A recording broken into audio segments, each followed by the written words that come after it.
എല്ലാവർക്കും നമ്മുടെ ചാനലിലേക്ക് സ്വാഗതം. ഇന്ന് നമ്മളൊരു തനി നാടൻ റെസിപ്പിയാണ് ചെയ്തെടുക്കുന്നത്. പെട്ടെന്ന് റെഡിയാക്കി എടുക്കാൻ പറ്റുന്ന ഒരു മെഴുക്കുവരട്ടി. അപ്പോൾ നിങ്ങൾ ഈ രീതിയിൽ ചെയ്തിട്ടില്ല എന്നുണ്ടെങ്കിൽ ഒന്ന് ചെയ്ത് നോക്കാൻ മറക്കരുത്. ആരെങ്കിലും നമ്മുടെ ചാനലിലേക്ക് ആദ്യമായിട്ട് വന്നിട്ടുണ്ടെങ്കിൽ ഒന്ന് ചാനൽ സബ്സ്ക്രൈബ് ചെയ്യാനും മറക്കല്ലേ. അപ്പോൾ നമുക്ക് ഈ മെഴുക്കുവരട്ടി തയ്യാറാക്കാൻ വേണ്ടിയിട്ട് ഞാനിവിടെ ഒരു പച്ചക്കപ്പങ്ങയാണ് എടുത്തിട്ടുണ്ടായിരുന്നത്. ചെറിയൊരു കപ്പങ്ങയായിരുന്നു. അപ്പോൾ അതിൻ്റെ തോലൊക്കെ കളഞ്ഞതിന് ശേഷം നന്നായിട്ട് കഴുകി അതിൻ്റെ ഉള്ളിലത്തെ കുരുവും എല്ലാവരും കളഞ്ഞതിന് ശേഷം ഈ ഒരു വലിപ്പത്തിനാണ് കട്ട് ചെയ്തെടുത്തിരിക്കുന്നത് കേട്ടോ. വല്ലാതെ അങ്ങോട്ട് നൈസായിട്ട് കട്ട് ചെയ്തെടുക്കണ്ട, ചെറിയൊരു കട്ടിക്ക് തന്നെ ഒന്ന് കട്ട് ചെയ്തെടുത്തിട്ടുണ്ട്. അപ്പോൾ അത് നമുക്കൊന്ന് വേവിച്ചെടുക്കാം. അതിന് വേണ്ടിയിട്ട് നമുക്കിതിലേക്ക് ആവശ്യത്തിന് വെള്ളം ഒഴിച്ച് കൊടുക്കാം. പിന്നെ ഇതിലേക്ക് കുറച്ച് ഉപ്പ് ചേർക്കുന്നുണ്ട്. അതേപോലെ ഒരു 1/4 ടീസ്പൂണോളം മഞ്ഞൾപ്പൊടിയും കൂടി ചേർത്ത് കൊടുക്കാം.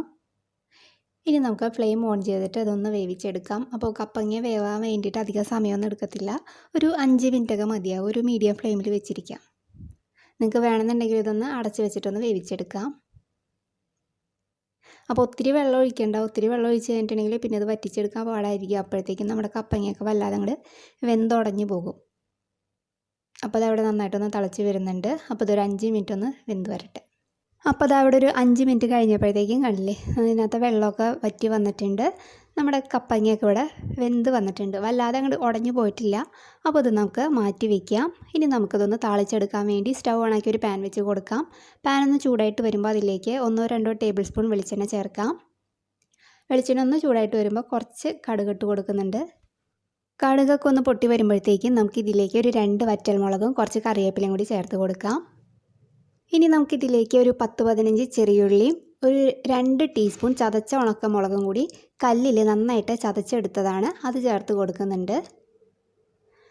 പിന്നെ നമുക്ക് നോക്കിയിട്ട് ഇതിനകത്തേക്ക് ഉപ്പ് ചേർക്കാം. അപ്പോൾ നിങ്ങൾ കപ്പങ്ങ ഒന്ന് ടേസ്റ്റ് ചെയ്ത് നോക്കുക. ഉപ്പ് കുറവാണെന്നുണ്ടെങ്കിൽ ഈ സമയത്ത് ഇതിനകത്തേക്ക് ചേർത്ത് കൊടുക്കുക. പിന്നെ ഒരു 1/4 ടീസ്പൂണോളം മഞ്ഞൾപ്പൊടിയും കൂടി ചേർക്കുന്നുണ്ട്. അപ്പോൾ ഞാനിവിടെ എടുത്ത ചതച്ച ഉണക്കമുളകിന് അധികം എരിവില്ലാത്തതായതുകൊണ്ട് ഞാനിതിലേക്ക് 1 ടീസ്പൂൺ മുളക് പൊടിയും കൂടി ചേർക്കുന്നുണ്ട്. മുളക് പൊടി നിങ്ങൾക്ക് വേണമെന്നുണ്ടെങ്കിൽ നോക്കിയിട്ട് ചേർത്താൽ മതി. ഇതിനി നമുക്കൊന്ന് മൊരിച്ചെടുക്കാം. ഈ ഉള്ളിയുടെ പച്ചമുളകൊക്കെ ഒന്ന് മാറി നന്നായിട്ടൊന്ന് മൊരിഞ്ഞ് വരണം. അപ്പോൾ അതവിടെ ഒന്ന് റെഡിയായി വന്നിട്ടുണ്ട്. ഇനി ഇതിലേക്ക് നമ്മൾ വേവിച്ച് മാറ്റി വെച്ചിരിക്കുന്ന കപ്പങ്ങയും കൂടി ചേർത്തിട്ട് നന്നായിട്ടൊന്ന് മിക്സ് ചെയ്തെടുക്കാം. മിക്സ് ചെയ്തെടുത്തതിന് ശേഷം ഒരു 5 മിനിറ്റ് നമുക്കതൊരു മീഡിയം ഹൈ ഫ്ലെയിമിൽ വെച്ചിട്ടൊന്ന് വഴറ്റിയെടുക്കാം. അപ്പോൾ എന്തെങ്കിലും വെള്ളത്തിൻ്റെ അംശമൊക്കെ ഉണ്ടെങ്കിൽ പൊക്കോളും. അപ്പോൾ അതാ നമ്മുടെ നാടൻ കപ്പങ്ങ മെഴുക്ക് വരട്ടി ഇവിടെ റെഡി ആയിട്ടുണ്ട്. അപ്പോൾ നിങ്ങൾ ഈ രീതിയിൽ തയ്യാറാക്കിയിട്ടില്ല എന്നുണ്ടെങ്കിൽ എന്തായാലും തയ്യാറാക്കി നോക്കാൻ മറക്കരുത്. നല്ലൊരു വീഡിയോ ആയിട്ട് അടുത്ത ദിവസം കാണാം. താങ്ക്